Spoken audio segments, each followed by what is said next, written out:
በመካከለኛው ምስራቅ እየተካሄደ ያለው ጦርነት አዲስ መልክ በመያዝ የቀጠናውን ሰላምና የዓለምን ምጣኔ ሀብት በከፍተኛ ሁኔታ ስጋት ላይ የሚጥል ደረጃ ላይ ደርሷል። ባለፉት 2 ቀናት ውስጥም በየመን የሚገኙት የሃውቲ አማጽያን በይፋ ወደ ጦርነቱ መቀላቀላቸውን ተከትሎ በእስራኤል ላይ ለሁለተኛ ጊዜ የሚሳኤልና የድሮን ድብደባ መፈጸማቸው ተሰምቷል። ይህም የሁኔታውን አሳሳቢነት አጉልቶ አሳይቷል ተብሏል። ይህ ድርጊት የተፈጸመው አሜሪካና ኢራን በዛሬው ዕለት ያደርጉታል በተባለውና ለዛሬ ቀነ ቀጠሮ በተያዘለት የድርድር መድረክ ላይ ሊገናኙ በሚጠባበቁበት ወቅት ላይ መሆኑ ዲፕሎማሲያዊ ጥረቱን ጥያቄ ውስጥ የሚጥል ሆኗል። በሌላ በኩል ደግሞ አሜሪካ በሺዎች የሚቆጠሩ የባህር ኃይል ወታደሮቿን ወደ ቀጠናው ማስገባት መጀመሯ ጦርነቱ ወደ ምድር ዘመቻ ሊሸጋገር እንደሚችል ፍንጭ የሚሰጥ ጉዳይ ተደርጎ ተወስዷል። እናም በዕለቱ የዓለም አቀፍ ትንታኔ ዝግጅታችን የሃውቲ አማጺ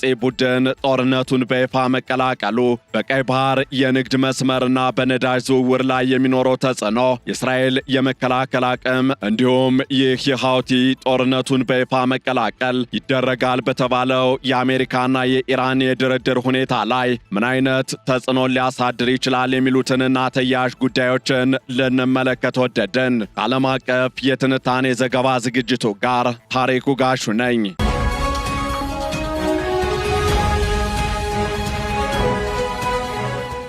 በመካከለኛው ምስራቅ እየተካሄደ ያለው ጦርነት አዲስ መልክ እየያዘ ባለበት በዚህ ወቅት የየመኑ የሃውቲ አማጺ ቡድን በእስራኤል ላይ የፈጸመው ተከታታይ ባለስቲክ ሚሳኤልና የድሮን ጥቃት የቀጠናውን ውጥረት ወደ ከፋ ደረጃ አሸጋግሮታል። ይህ ጥቃት የተፈጸመው አሜሪካና ኢራን ግጭቱን ለማርገብ ዛሬ እሁድ ያደርጉታል ተብሎ ለታቀደው ድርድር እየተዘጋጁ ባለበትና የአሜሪካ የባህር ኃይል ወታደሮች ወደ ቀጠናው በብዛት እየገቡ ባሉበት ወሳኝ ወቅት ነው። የሃውቲዎች ወደ ጦርነቱ በይፋ መግባት ቀደም ሲል በእስራኤል በኢራንና በሂዝቦላ መካከል ተወስኖ የነበረውን ግጭት በማስፋት የዓለም አቀፍ የንግድ መስመሮችንና የነዳጅ አቅርቦትን ከፍተኛ ስጋት ውስጥ ጥሎታል። የሃውቲ አማጺ ቡድን ቃል አቀባይ ብርጋዴር ጀነራል ያህያ ሳሬ እንደገለጹት አማጽያኑ በደቡባዊ እስራኤል የሚገኙ ቁልፍ ወታደራዊ ቦታዎችን ኢላማ ያደረጉ በርካታ የባለስቲክ ሚሳኤሎችን ተኩሰዋል። ይህ ጥቃት ባለፉት 24 ሰዓታት ውስጥ ለሁለተኛ ጊዜ የተፈጸመ ጥቃት ሲሆን እስራኤል በሁሉም ግንባሮች የምታደርገውን ወረራ እስካላቆመች ድረስ ጥቃቱ ተጠናክሮ እንደሚቀጥልም ሳሬ አስጠንቅቀዋል። የሃውቲዎች ወደ ጦርነቱ መግባትም በዋናነት በቀይ ባህርና በባብል መንደብ የባህር ወሽመጥ በኩል በሚደረገው የዓለም አቀፍ ንግድ ላይ ከፍተኛ ጥላን አጥልቷል። በቀይ ባህር በኩል በየዓመቱ ወደ $1 ትሪሊዮን የሚገመት የንግድ ልውውጥ የሚከናወን ሲሆን ይህ መስመር መስተጓጎሉ የዓለምን ምጣኔ ሀብት ክፉኛ ሊጎዳው እንደሚችልም ተገልጿል። በዶሃ የድህረ ምረቃ ጥናት ተቋም የሚዲያ ጥናት ፕሮፌሰር የሆኑት መሐመድ ኤልማስሪ ሃውቲዎችን እርምጃ እጅግ አሳሳቢ ሲሉ ገልጸውታል። እንደ እርሳቸው ገለጻም ሃውቲዎች የባብል ኤልመንድብን የባህር በር ለመዝጋት ከወሰኑና ይህ እርምጃ ከሆርሙዝ የባህር ወሽመጥ መዘጋት ጋር ከተጣመረ የዓለም አቀፍ የንግድ መተላለፊያ የሆኑት ዋና ዋና የውሃ መንገዶች ይታገዳሉ እንደማለት ነው። ይህ ደግሞ በነዳጅ ዋጋ ላይ ከፍተኛ ጭማሪ ከማስከተሉም በላይ አጠቃላይ የባህር ላይ ደህንነትን አደጋ ላይ ይጥላል። በተለይም ሳውዲ አረቢያ በሚሊዮን የሚቆጠር በርሜል ነዳጅ ድፍድፍ በዚህ መስመር በኩል ወደ ስዊዝ ካናል እንደምትልክ ሲታሰብ የሃውቲዎች ተሳትፎ የኃይል አቅርቦት ገበያውን ብቻ ሳይሆን መላውን የዓለም አቀፍ የንግድ እንቅስቃሴ ሊያሽመደምድ ይችላል። በሌላ በኩል ደግሞ ከወታደራዊ ስትራቴጂ አንጻር የሃውቲዎች ተሳትፎ የአሜሪካን የጦር መርከቦች ስምሪት ውስብስብ አድርጎታል። በቅርቡ ለጥገና ክሬት ወደሚገኘው ወደብ ያመራው ዩኤስኤስ ጀራልድ አር ፎርድ የተባለው አውሮፕላን ተሸካሚ የጦር መርከብ ወደ ቀይ ባህር ከተመለሰ ቀደም ሲል በዩኤስኤስ ድዋይት ዲ አይዘንሃወር እና በዩኤስኤስ ሃሪ ኤስ ትሩማን ላይ እንደተፈጸመው አይነት ተከታታይ ጥቃቶች ሊሰነዘርበት እንደሚችል ተፈርቷል። የሃውቲዎች ምክትል የኢንፎርሜሽን ሚኒስትር መሐመድ መንሱር እንደተናገሩት ቡድኑ ጦርነቱን ደረጃ በደረጃ እያካሄደ ሲሆን የባብል ኤልመንድብን የባህር ላይ መተላለፊያ መዝጋት ካሏቸው አማራጮች መካከል አንዱ መሆኑንም አጽንኦት ሰጠውበታል። ይህ ደግሞ ወደ 30 በመቶ የሚሆነውን ገቢ ምርቷን በቀይ ባህር በኩል ለምታስገባው እስራኤል ትልቅ የኢኮኖሚ ጫና ይፈጥራል። የእስራኤል ጦር አንድ ሚሳኤል ማክሸፉን ቢገልጽም ጥቃቱ በቤርሸባና በዋናው የኒውክሌር ምርምር ማዕከል አቅራቢያ የሚገኙ ታይረኖችን ማስጮህ በሀገሪቱ ላይ ያለውን የስነ ልቦናና የደህንነት ሁኔታ ጥያቄ ውስጥ ጥሎታል።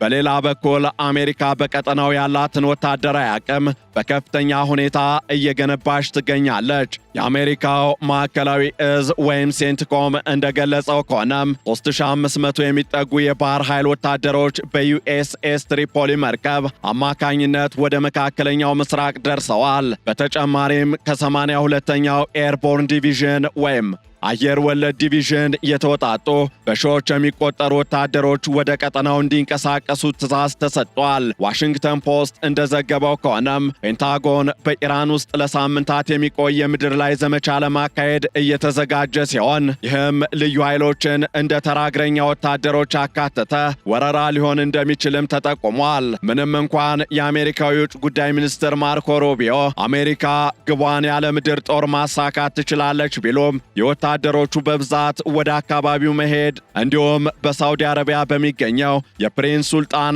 አየር ኃይል ካምፕ ላይ በደረሰ ጥቃት የአሜሪካ ወታደሮች መቁሰል ሁኔታውን ይበልጥ አሳሳቢ አድርጎታል። እስካሁን ባለው መረጃ መሰረትም በዚህ ጦርነት ከ300 በላይ የአሜሪካ ወታደሮች የቆሰሉ ሲሆን 13 ያህሉ ደግሞ ተገለዋል ተብሏል። ይህ ሁሉ ወታደራዊ እንቅስቃሴ እየተደረገ ያለው የዲፕሎማሲያዊ ጥረቶች በከፍተኛ ደረጃ እየተካሄዱ ባሉበት በዚህ ወቅት ነው። ፓኪስታን፣ ሳውዲ አረቢያ፣ ቱርክና ግብፅን ያካተተ የከፍተኛ ዲፕሎማቶች ስብሰባ በእስላማባድ በዛሬው ዕለት ይካሄዳል ተብሎም ይጠበቃል። ከዚህ ጋር ተያይዞም የፓኪስታኑ ጠቅላይ ሚኒስትር ሸህባዝ ሻሪፍ ከኢራኑ ፕሬዝደንት መሱድ ፔዚሽኪያን ጋር ግጭቱን ለማቆም ሰፊ ውይይት ማድረጋቸውን ገልጸዋል። ሆኖም የኢራኑ የውጭ ጉዳይ ሚኒስትር አባስ አራግቺ በዲፕሎማሲያዊ ጥረቶቹ ላይ ያላቸውን ጥርጣሬ እየገለጹ ነው። አራግቺ አሜሪካን ምክንያታዊ ያልሆኑ ጥያቄዎችን ታቀርባለች እንዲሁም ተቃራኒ እርምጃዎችን ትወስዳለች ሲሉ ከሰዋል። በሌላ በኩል የአሜሪካው ፕሬዝደንት ዶናልድ ትራምፕ የሆርሙዝ የባህር ወሽመጥ እንዲከፈትና የኢራን የኒውክሌር መርሃ ግብር እንዲገደብ የሚጠይቅ ባለ 15 ነጥብ የተግባር ዝርዝር ወይም ፕላን ኦፍ አክሽን ለቴህራን ቢያቀርቡም ኢራን ጥያቄውን ውድቅ በማድረግ የካሳ ክፍያንና በባህር መተላለፊያው ላይ ያላትን ሉዓላዊነት እውቅና የሚሰጥ የራሷን ባለ 5 ነጥብ ሐሳብ አቀርባለች። ይህ የሐሳብ ልዩነት የታቀደው ድርድር ስኬታማ የመሆን ዕድሉን ጥያቄ ውስጥ ጥሎታል። በአንጻሩ ደግሞ ጦርነቱ ያስከተለው ሰብአዊ ቀውስም በየቀኑ እየከፋ መጥቷል። በኢራን ከ1900 በላይ ሰዎች መገደላቸው የተነገረ ሲሆን በሊባኖስ ደግሞ የእስራኤል ወረራና ጥቃት ከ1100 በላይ ሰዎችን ቀጥፏል ተብሏል። በኢራቅና በሌሎች የባህረ ሰላጤው ሀገራትም የሟቾች ቁጥር እየጨመረ መሆኑ እየተገለጸ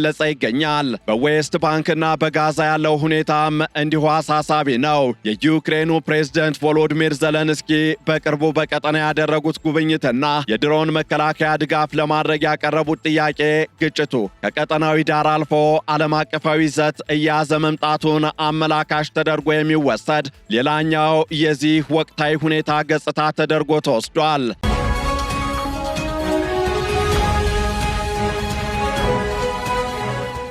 እስራኤል በበኩሏ የኢራንን የባህር ላይ የጦር መሳሪያ ማምረቻ ተቋማት ኢላማ ማድረጓን የቀጠለች ሲሆን በጥቂት ቀናት ውስጥ አስፈላጊ የሆኑ የጦር መሳሪያ ማምረቻ ቦታዎችን አጥቅታ እንደምትጨርስም አስታውቃለች። ይህ ደግሞ ኢራን በበኩሏ ከባድ ያጸፋ እርምጃ እንድትወስድ ሊያነሳሳት ይችላል። እናም የቀጠናውን ቀጣይ ዕጣ ፈንታ ስንመለከት የሐውቲዎች ተሳትፎ ለጦርነቱ አዲስና አደገኛ ምዕራፍን ከፍቷል። የእስራኤል መንግስት በበርካታ ግንባሮች ማለትም በጋዛ፣ በሊባኖስ፣ በኢራንና አሁን ደግሞ በየመን በሚሰነዘሩ ጥቃቶች እየተወጠረ ይገኛል። ይህም በሀገር ውስጥ በጠቅላይ ሚኒስትር ቤንያሚን ኔትንያሁ መንግስት ላይ የጦርነቱ አካሄድና ዘላቂነት ላይ ጥያቄዎችን እያስነሳ ነው። የሐውቲዎች ወደ ጦርነቱ መግባት እስራኤል የጀመረችውን ወታደራዊ ዘመቻ አዋጭነትና መንግስት ጦርነቱን የሚመራበትን መንገድ በተመለከተ ተጨማሪ ጥያቄዎችን ያስነሳል ሲሉ ተንታኞች እየገለጹ ይገኛሉ።